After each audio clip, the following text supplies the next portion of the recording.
All right, let's begin by adding a video clip to the timeline. Once that's done, we can proceed to capture a screenshot from a specific frame. To do this, simply drag the playhead to the desired frame on the timeline.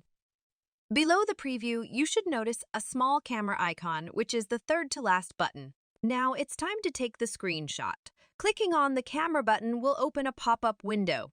In this window, you have the option to rename the image you're about to save. If you wish to change the image format, feel free to do so. For this demonstration, I'll leave it as JPEG. By clicking Browse, you can choose a location on your computer where you want to save the image.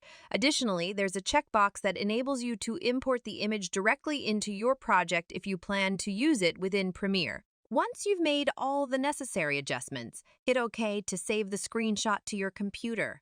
You should now see it in the project bin. If you open File Explorer, you'll find it saved in your designated location. That wraps up this quick tutorial. Thank you for watching, and until next time.